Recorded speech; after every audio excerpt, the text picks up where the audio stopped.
Show the people her beans. She does not like to be on camera. That's what they want. She always just looks like I'm torturing her. I swear to God, she loves Snug. She loves being picked up and pet, but as soon as I try to like bring her over here, she's like, that's funny. And no. Why are you being good now?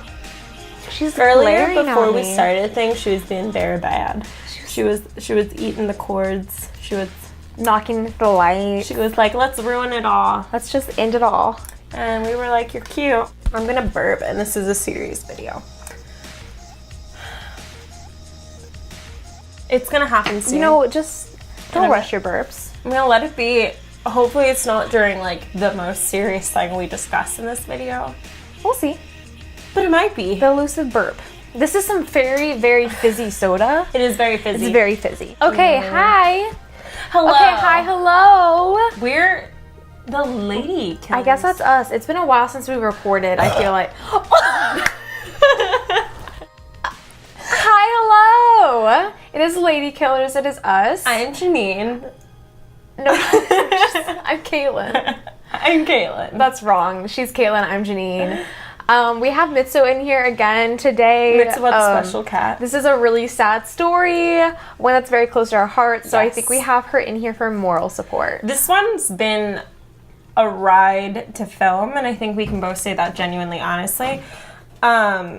It's a case really near and dear to our hearts, and also I think near and dear to the hearts of a lot of people in Texas who grew up in this time, but it's become a very forgotten case, which is sad, and I think that's a big reason why we're trying to bring awareness to this, because this case isn't finished. The killer's been found out, but the case itself, justice isn't done. So we just want to take the time and be serious with you guys. This might not be as funny. Yeah. But this one is from our hometown, both of our hometown. I've lived in this area since I was born. I've lived here since I was 6. So basically. And we did something that emotionally was unwise, but hopefully gives you guys a sense of this story in a better way. But we really walked in the footsteps of this case. We went on location as best as we could. Was probably, I mean, I don't know for you, one of the hardest things. No, it was hard. Surprisingly hard. No, it was really horribly emotional, and I didn't expect to be such a baby about it. But it's like you'll see, but we walk on a beach where, spoiler alert, young boys were buried, and it's just actually the hardest. I remember getting like really upset. Yeah, no, it was really upsetting because we interviewed some people Jason's parents who lived here at the time, who knew one of the accomplices. We walked the beach, like you said, where some of the bodies were buried. We went to the cemetery where the killer was buried. It's really hard, I think, to be there and see the places. Yeah, and I don't think, people do things like this all the time and go investigating things all the time, but this is not something that we've ever done before. We got so emotionally invested in it, we spent like a hard time sleeping. 2 weeks on it, just focusing on this, really traveling. Okay. So this is, we're talking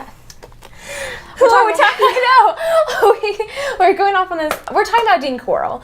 You might see from, obviously, the description and the title and stuff. A lot of people know him as the Candyman or the Pied Piper. Yeah. So anyway, Dean Corll and his accomplices. Let's just go right into it. Let's deep dive. Let's go. Okay. So we're going to begin our story on August 8th, 1973 in Houston, Texas. I think that's also why this really bugs me, is that it's not... Well, it's places that you looked up and you're like, oh shit. That's down the street from my apartment. I know where the Heights is. Yeah, I live really close by there. I go to a bar pretty frequently that's right in that area. Right. God, I am already stressed out. I just started thinking about it. I got stressed out. Okay. Let's go. Right. So, on August 8th, 1973, Houston Television totally stopped airing its regular programming to announce the death of Dean Corll. He was 33 years old when he was shot in his house in Pasadena, Texas, which is in the south part of Houston. It's really, really close to central Houston, about 20 minutes out of the way. Corll had shot and killed 28 teenagers, possibly more. Only 27 were ever identified. One remaining victim has never been given a name, even to this day. which is what we meant earlier when we said this case is not finished. And that is like the possibly more is these are the 28 victims that they know about that they have bodies for. A lot of people believe there have to be more. His method of killing was too established by his first victim for it to be his first victim. Yeah. The teens, most of them were teens or young boys, were buried in a variety of places. The Sam Rayburn Reservoir outside of Lufkin, Texas, which is the only place we didn't visit. He buried them in the Sam Rayburn Reservoir, High Island on Bolivar Peninsula, and a storage shed just 9 miles southwest of downtown on Silver Bell Street. 17 boys were dug up from the storage shed alone. Corll's victims ranged in age from 13 to 20. The term serial killer had not actually been coined at the time. They just called it the largest multiple murder case in the U.S. history. This was true until the crimes of John Wayne Gacy. And John Wayne Gacy even admitted that Corll was one of his inspirations for his crimes. And you'll see there are a lot of similarities. And everyone knows John Wayne Gacy. Yeah, and it's part of the reason they think John Wayne Gacy probably had accomplices is because Dean Corll had accomplices. And if John Wayne Gacy was perfectly mirroring those crimes. Which he was in a lot of ways. Yeah, and he was very inspired by the crime. It makes sense that if you're luring teenage boys that you'd have teenage boy accomplices. Right, you know? yes. Of the victims, the medical examiner was able to identify at least 20 of them had been residents of either the Heights or like the surrounding neighborhoods. The Heights at the time was a relatively poor working class area of Houston. Amongst Corll's victims were also some Houston area boys who had been in the Heights before they disappeared. All of the Heights victims had gone missing between December 13th, 1970 and August 3rd, 1973, which is just about a little under a year span. I mean, not a year, sorry. 2 years. 3 years? 3 years. 3 years. December 13th. It's almost 3 years. It's almost. So a little it's under like 3 2 years. and a half. I can tell time and we math, all right? goofed this one. Right. It's 2 and a half. Two and a half, right? Yeah. 11 of them attended the same junior high, and a lot of them attended the same elementary school. So we can tell you what we know about the Heights. The Heights are a very gentrified, artistic area. It's a cute area, like, don't get me wrong. It's just ritzy now. It's just ritzy. It's gentrified, like it really is, to be honest. And it used to not be like that. It used to be, so if you visit, you wouldn't want to live there in the day. Like, it wasn't nice. A lot of the homes are the same, so they're really beautiful little porch front homes, but a lot of them have been refurbished. Yeah, exactly. So and Jason's dad does talk about how it was kind of like an area and a time that a lot of people would seek out better stuff. You know, he was saying they'd go to California, they'd go to Austin, they'd go to places and seek a better life. Just better life. Yeah. Because it was adventure. Yeah. Right. So, before we really get into these crimes, what we really want to do is talk about these victims and give them a moment before we discuss anything further. I think in the true crime community, we get into a huge habit of talking about killers. And we never really focus on the names of the victims. We never really give their faces. And something we want to do right now is give you a face and give you a name and a day that they went missing so that we can honor this kind of space and these victims and these young boys who will never get to grow up. Yeah. We would also like to honor when their bodies were finally identified by the police, as this process of identification still spans into the date of this video, 2018. There's one victim that they don't even know who they are, and we're going to include an image of someone that they think is possibly that victim, though it's not totally confirmed. Was it a picture that they found in Corll's space? They found it in Elmer Wayne Henley's bus, where he kept all of his stuff once he went to prison. His mother left it in this like abandoned bus in a field. Oh, right. But there's also some misidentifications, and we'd like to note those, just to note when families finally were able to get closure. These are the boys and some information around their identities. The first victim that we know of is on September 25th, 1970, Jeffrey Conan. December 13th, 1970, James Glass. December 13th, 1970, Danny Yates. January 30th, 1971, Donald Waldrop. January 30th, 1971, Jerry Waldrop, the brother of Donald Waldrop. A lot of these are siblings, by the way. March 9th, 1971, Randall Harvey. Randall Harvey was originally an unidentified victim until 2008. May 29th, 1971, David Hillegeist. May 29th, 1971, Gregory Malleywinkle. August 17th, 1971, Reuben Watson Haney. February 9th, 1972, Willard Branch Jr. March 24th, 1972, Frank Aguirre. April 20th, 1972, Mark Scott. Stephen Sickman's body was misidentified as Mark Scott's until 2011, so they had their bodies switched in terms of identities. And this is, we already said 2018. I mean, that was only 7 years ago. God, how many 30, 40 years after? May 21st, 1972, Johnny Delhomme. May 21st, 1972, Billy Balch Jr. July 19th, 1972, Stephen Sickman, who again was not identified until 2011 and was misidentified as Mark Scott until that date. August 21st, 1972, Roy Button. October 2nd, 1972, Wally J. Simoneau. October 2nd, 1972, Richard Hembry.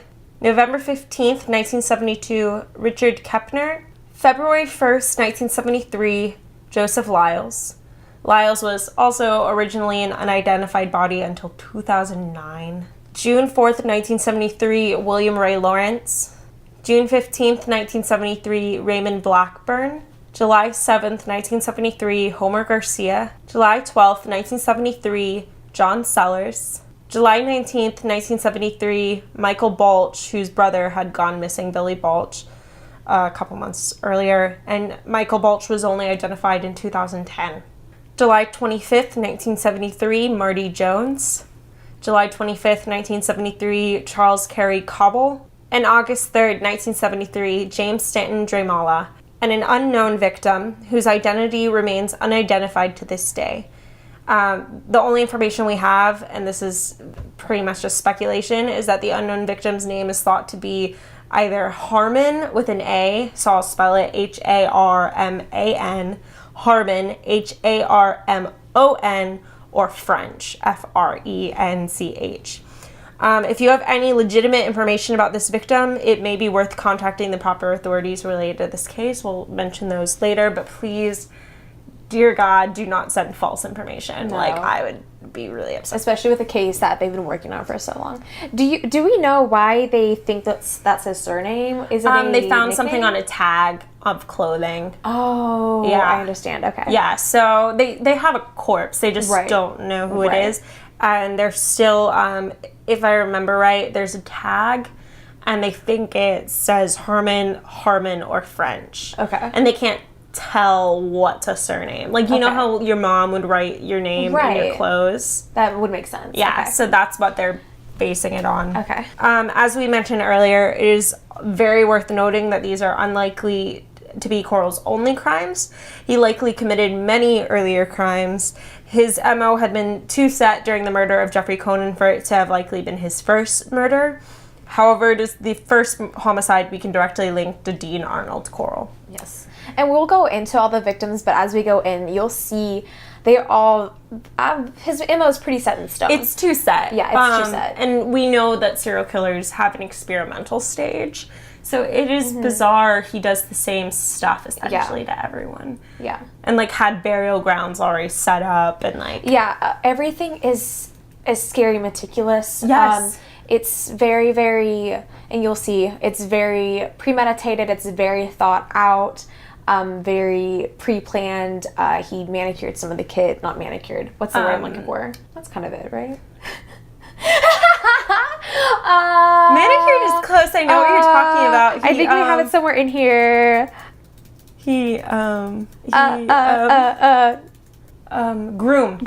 Grooming. Yes, he does a lot of grooming of his victims, which is, it's so scary. So first off, let's begin with some background information on Dean Corll.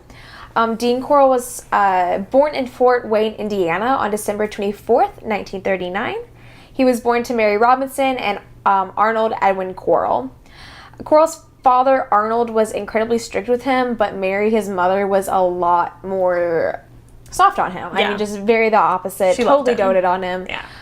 The couple squabbled a lot, and they ended up divorced in 1946. Corll is often described as very shy and serious as a child, and he seemed very concerned with the well-being of other children.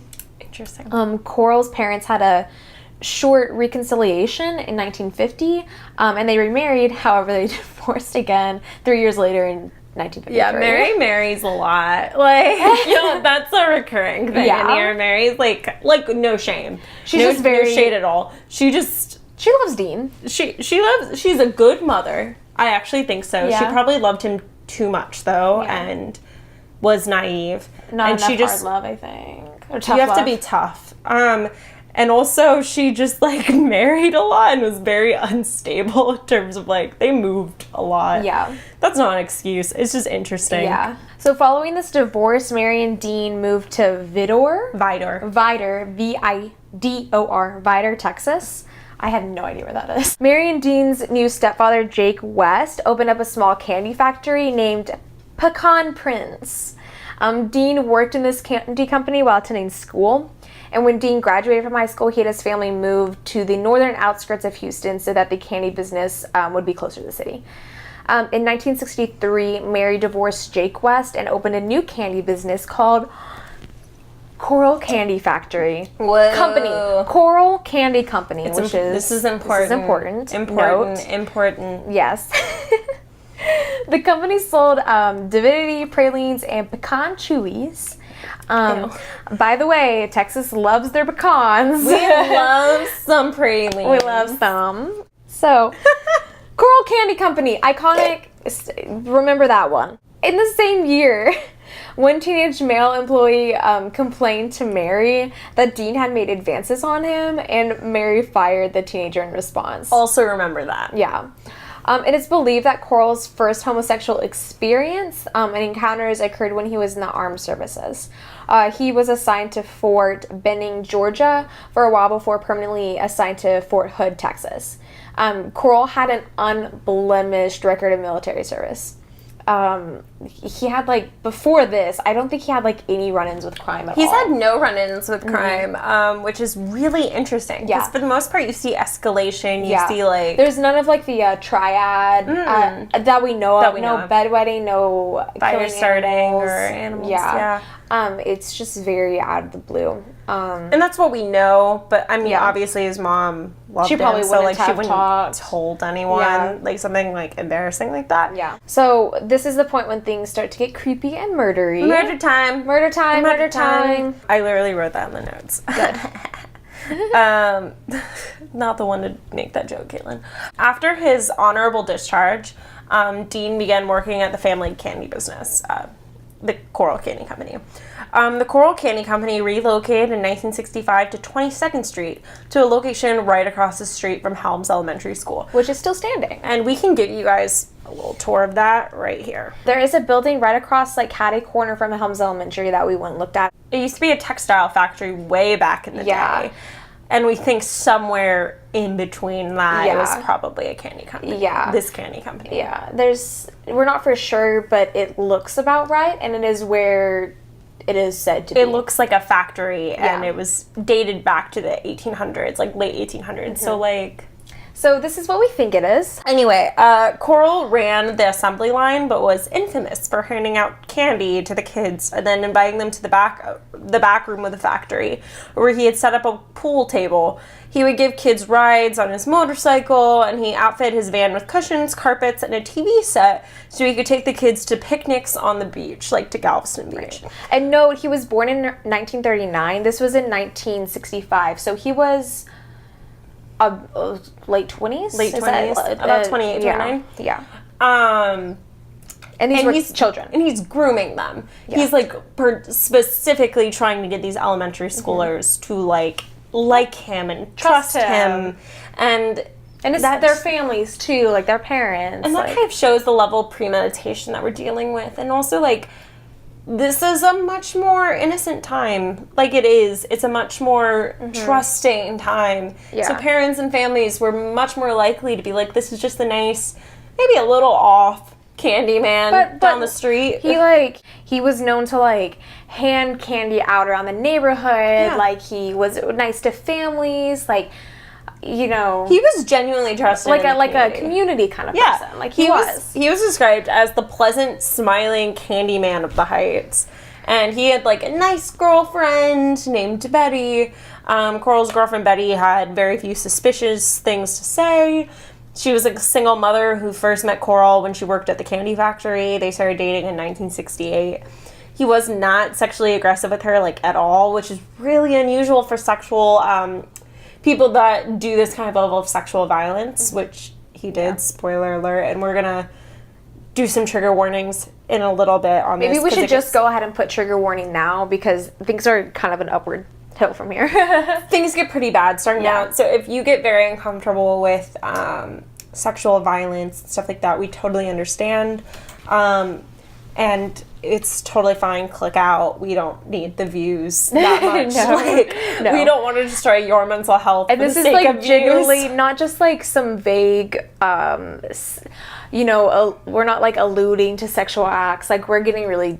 We're going to say what detailed, they are so because it matters that you know how these boys died. Yeah. Like I think you don't do full grace to how horrible this was if you don't give some details, and clearly we're not going to give all the details because there's a point where you're not respecting that person, but we want to give some sense of what happened and what monsters these men are. But it is very interesting that he was not sexually aggressive with his girlfriend. It's probably because he was gay. And he was like very passive, not like passive aggressive, but like very passive. Like he wasn't really. He was a very passive man. And sexual activity with his girlfriend is like the point.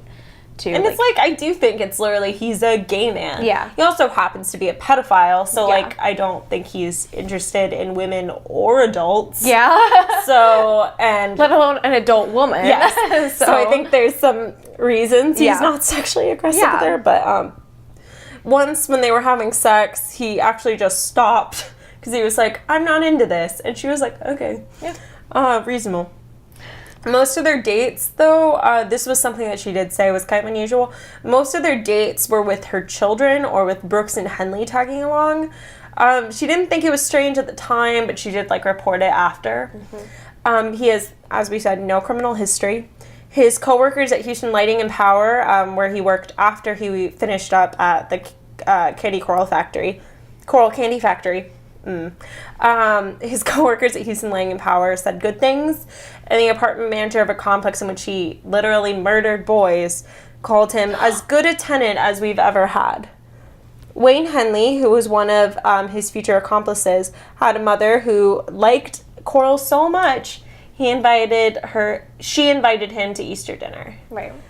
By all accounts, Corll had none of the warning signs typical of serial killers, and because of that, he's kind of a beast of his own, and he has an interesting psychology that I think is a little difficult to understand. After the candy factory... Like, sorry to interrupt. It was like almost even so more than like, hi baby, Ted Bundy. I mean, obviously Ted Bundy was super attractive, but like this guy had like completely clean record, like not even just like a nice guy, but like a family community guy, like actively giving to his community kind of person. Yeah. And so it's just completely... No, it's like Ted Bundy. Had some more. This is good. I think this is needed. Yay. This is Mitsuha, in case you have not met her in a previous video or on my... on our Instagram stories, because I post about her a lot. After the candy factory stopped its operation due to Corll's mother's messy divorce, Corll began working for the Houston Lighting and Power Company as an electrician. One of the teenage boys that Corll began grooming with candy and attention was David Brooks. Brooks met Dean when he was 10 or 11 years old. David lived alone with his father, Alton Brown. I'm just kidding. Sorry. So, his father, Alton, he lived alone with him. According to Brooks's former attorney, Jen Skelton, I don't think Alton really liked David all that much because he was a sickly kid who wore those hippie glasses. And here came Dean, who didn't call him a sissy. David idolized him. He told me that Dean was the first adult male who didn't make fun of him. I feel like I've heard an account that like he was kind of a dweeby kid. I don't know if he kind of got picked on or something, as I'm assuming. I think Dean Corll saw that. I think he saw like this is a vulnerable kid who feels emasculated, who feels like he's alone.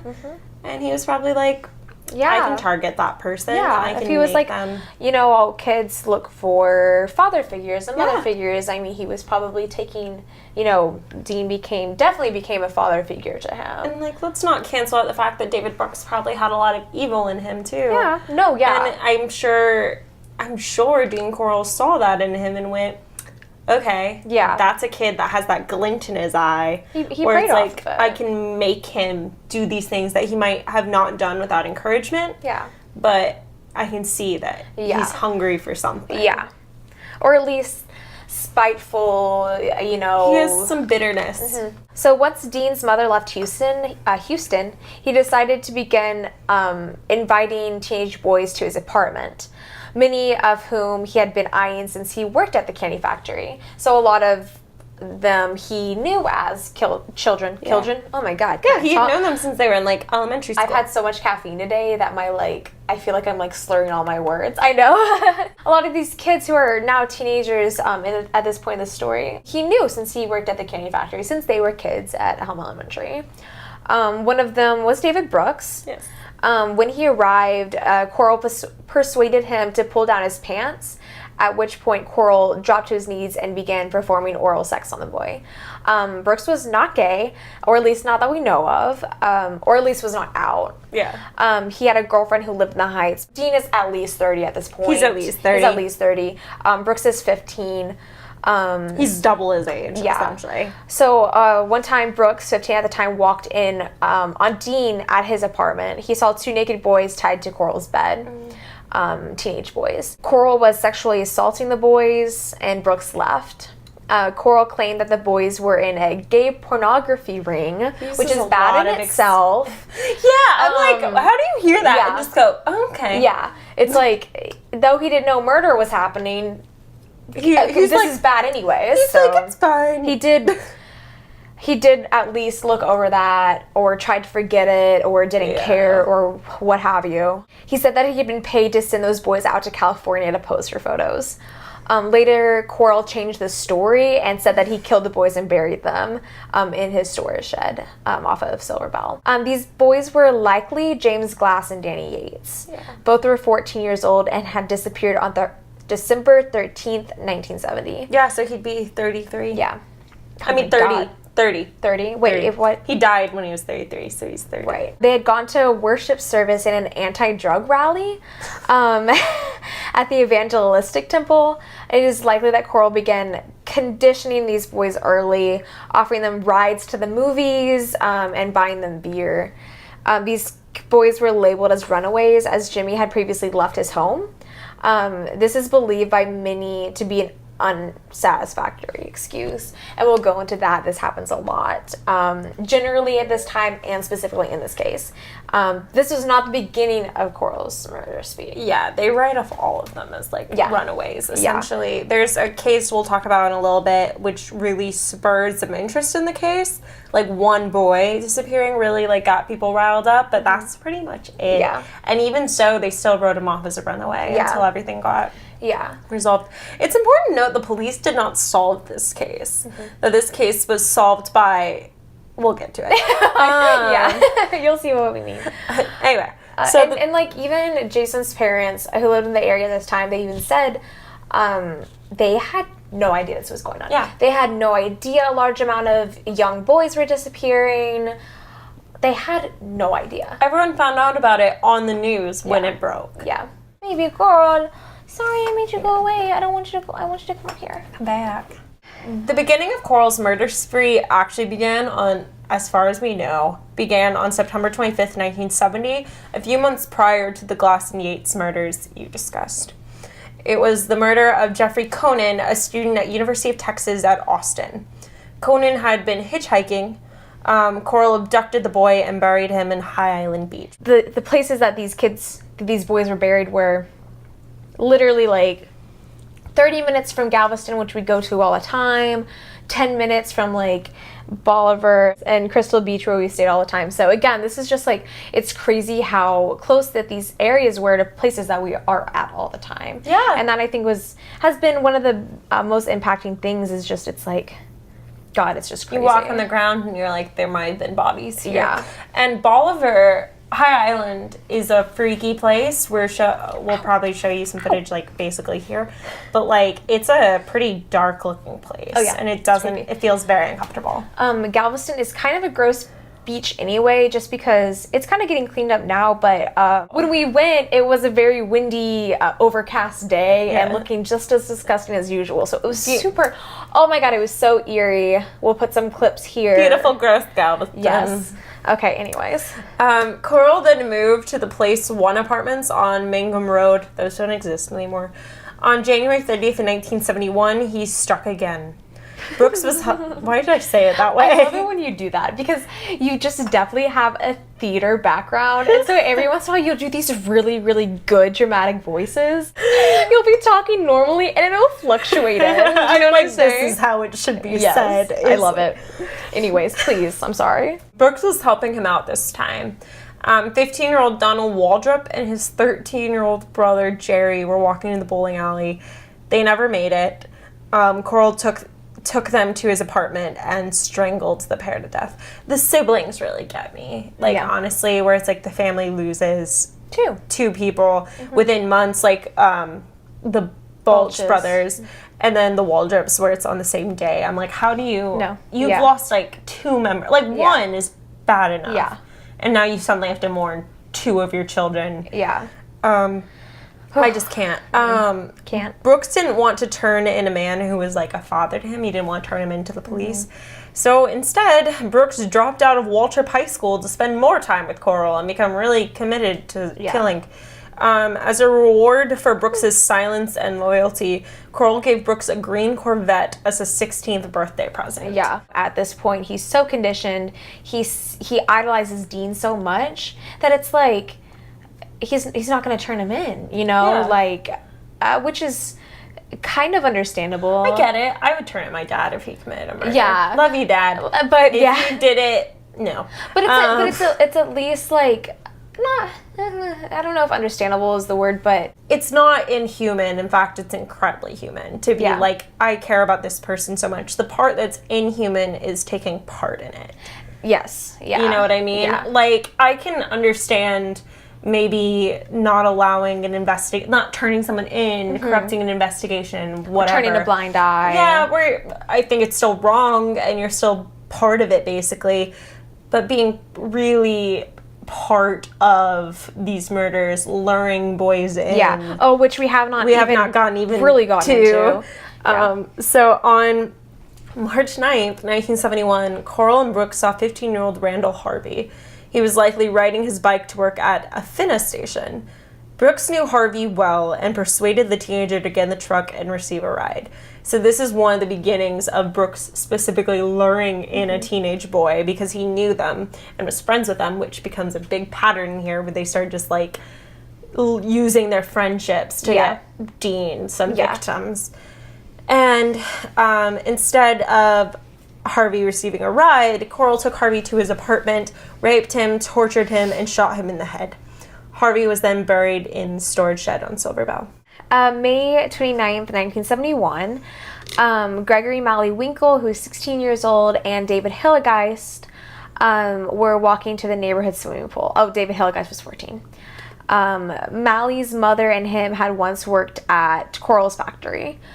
David had gone to the factory one day as a boy and spent so much time there that his mom had to go and make him come home. So they just hung out here. Like this was just where they hung out. I know that vibe. It's summer. Yeah. It's May. You know, you go over to your neighbor's house and your mom has to go over and get you. Like, yeah. The pair were strangled at Corll's apartment and then buried in the same storage shed. The police tried to tell Dorothy Hillegeist, David's mother, that David was merely a runaway. Runaway isn't against the law, they stated, the same massive claim that they made to other parents. Again, no one knew this was going on. They just told everyone that their child was a runaway. Yeah. And they just ignored the fact that there were boys all over the Heights This was disappearing. 28 boys Yes. that we know of in a 3-year span. And it's like, wow, they're all just running away. Yeah. No. Spoiler, they're They're not not running away. If you missed some of the strangulation earlier, they're not running away. No. So, thus they couldn't search for David because the police wrote him off as a runaway. Yeah. Dorothy cried to her husband, Fred, stating he's a child and they won't even look for him. Good point. He's 14. Yeah. He's a baby. Yeah, he's a child. He's a freshman in high school, Yeah. tops. He might be in junior high still. Right. I don't. The Hill guys fed their other children the next morning, cruised the Heights, and began searching for David anywhere they could. It was late in the day before their first clue that David had been seen that afternoon, the afternoon before with a 16-year-old neighbor, Gregory Malleywinkle. The Hill guys hired a private detective in order to find their son, a man whose only lead was that David might be with an infamous pedophile. So the other victim, Gregory Malleywinkle, had a close relationship with his mother, despite the fact she struggled to raise him after the divorce and then death of Gregory Malley's father. She barely made enough money to support Malley and his brother. I mean, she's a single mom. But, like, she trucked on. Malley was really encouraging and loving to his mother. He would leave her comforting notes telling her when he was leaving home, leaving her gifts. So she always knew when he was leaving and when he'd come back. Yeah, they had, like, a good relationship. Yeah. So, like, again, why would he just go run away? And like, he's it's a good very relationship. wild kid. Like, the Hillegeist family were uncomfortable with Malley hanging, like, out with their son. But he's not a bad kid. Yeah. And he really is kind to his mother, lets it, like, why would he run If away? anything, a little bit troubled, maybe, but a good kid. Yes. A good kid. So, Gregory Malley's brother Ben was in the process of being sent to Boys Harbor, a foster home operated by the Shriners, because his mother couldn't raise him anymore. Gregory's mother, Jerry Winkle, felt she had lost control of the household entirely. Malley acted out of law, as I said, even spending up to 1 month in jail for a stolen bike. At 11:30 p.m., Malley called his mother the day that he disappeared. Malley said, "Mother, I called because I know you'd be worried. We're in Freeport, Mother." I should pause. Freeport is a beach community outside of Houston. And Dean Corll took kids to Freeport all the time. That was part of the grooming rituals, that he would actually take them out there. Yeah, and they would go smoke and drink. Yeah. And then he continued going, "I called to let you know where I was at. I'm out here with the kids. Mama, there's just a bunch of boys and we're having a swim out here." So he's letting her know where he is. Malley never came home, and neither did David, and it turns out the call was set up by Dean Corll. He basically would make it so the parents wouldn't worry and that the runaway theory would be believed. He was being brilliant, where he was like, if I make them call, then it's like, oh, they just left. Yeah. He is a smart guy. He sees that these kids are being written off as runaways, and he's using that to his advantage completely. However, Mrs. Hillegeist was worried what would happen if the police didn't find David. But to just show you the opposite side of things, Mrs. Winkle was concerned what might happen if the police ever found her son. If they found him, he'd be sent to jail in Gatesville for violating parole. So you see this twosome of, like, it's almost better for certain families to believe the kid just ran away and isn't coming back. Right. Because if you believe that, then it's like, okay, like, they're in a better spot now. This community's rough. They went off to California. They're in California. Austin, yeah. Things are great. Yeah. And they're happier than they would be here. This wasn't... It makes it hurt less, I guess, too. Yeah. Like, finances were bad. If a child was a runaway, it's like, maybe it's better they left. Yeah, Like, and like, if the police have told me so, then, maybe it's for the best. yeah. Gregory Malley and David had been to a certain candy factory many, many times before. Which one, you say? Was it the Corll Candy Company? I think it was. I think it was. David Hillegeist told his mother, "Well, Malley knows this man that has a candy factory behind the school on 22nd, and he's real nice. He has a pool table and everything. He gives us candy, and there was nothing wrong with it."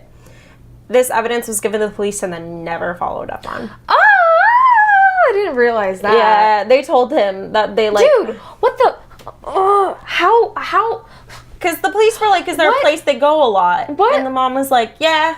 What level of just, like, they're on like max level. Like they're just like, dude, runaways. that is a huge piece of information. So this was where Dean Corll's second accomplice, Wayne, I almost said John Wayne Hindley. John Wayne Gacy. John Wayne Wayne. and Gacy. You see where I'm going. So Wayne Hindley, Jr.? Wayne Hindley Jr., this is where he enters the story. And this is where we're going to wrap up this video. Yes, we're leaving you on a cliffhanger. Yes. We didn't mention this. We're splitting this into two pieces. Yes, 2 parts. Because we dived so deep into this. This makes no sense to have in one video. No. It'd be 2 hours long. I think right now we're already at over an hour of footage. My God. And this is literally just only half of it. So we decided to put it up into 2 pieces.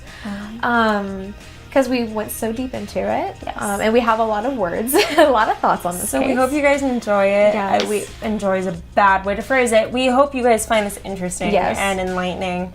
And we would love it if you would like, rate, and subscribe.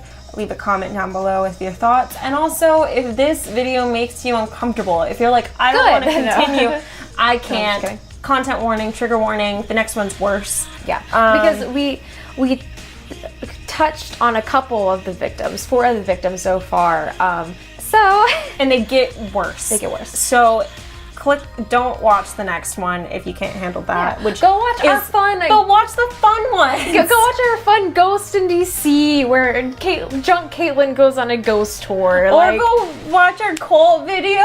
Yeah. That should be fine.